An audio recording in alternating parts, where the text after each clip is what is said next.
Hey everyone, this is Dr. Bhavti Soni. I am a pelvic floor physical therapist practicing in New Jersey in the United States. This video is going to answer the most common questions asked by patients about pelvic floor problems and pelvic floor physical therapy in interstitial cystitis. The first question is what to do about the bladder urgency and frequency associated with interstitial cystitis.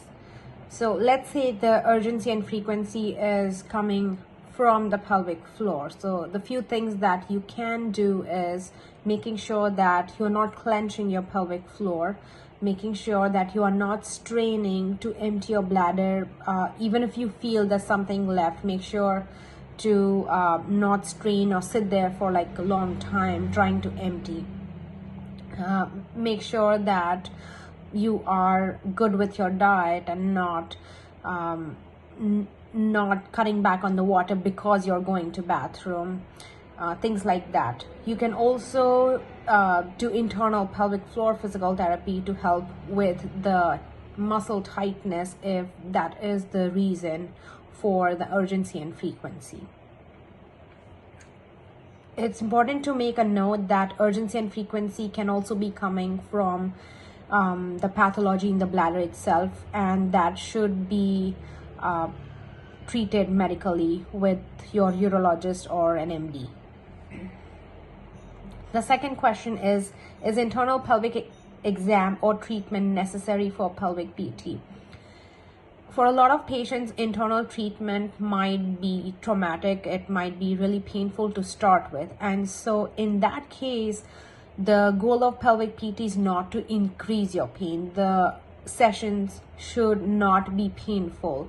It's important to start with treatment that are more calming for your nervous system and doesn't give you anxiety going to the session itself.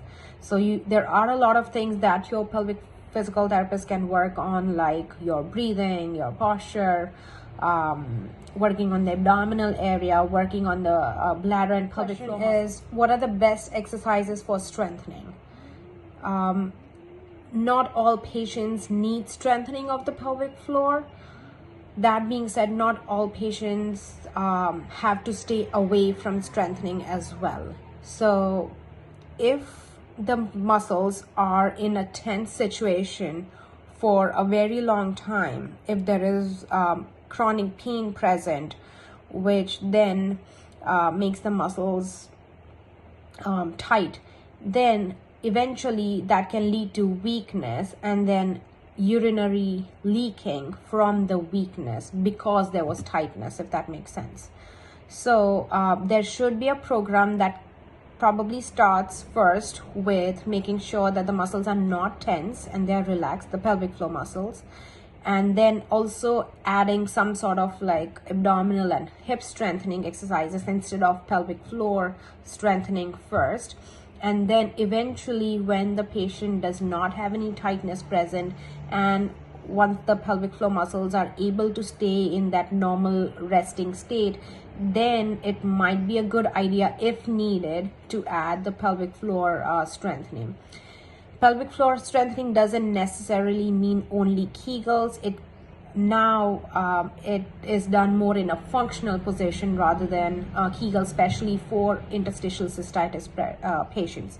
What functional position means is that, say for example, if you're standing, making sure that you are standing in a good posture and activating the right muscles that are needed, and the therapist should be able to check whether you are able to activate your pelvic floor muscles in standing or lifting or like other functional positions that you need in your day-to-day life. So the program is it's not like these are the set of exercises that you need. It has to be done different for each person, especially for IC. The fourth question is what are the best stretching exercises? So the most common stretching exercises that are prescribed for the patients are bird dog, child's pose, happy baby, the figure 4 stretch for piriformis, the kneeling stretch for the hip flexor. So the most common muscle groups that should be stretched are your hip flexors, your piriformis muscle, your adductors, your back muscles, and your in some cases your abdominal muscles as well. So you can go in a cobra position to stretch the abdominal muscles, because there might be an associated tightness of the abdominal muscles and the hip flexors and all these other muscles coming from the pain posture from IC, or just the constant irritation in the bladder area, which can cause poor posture in these other muscles and joints.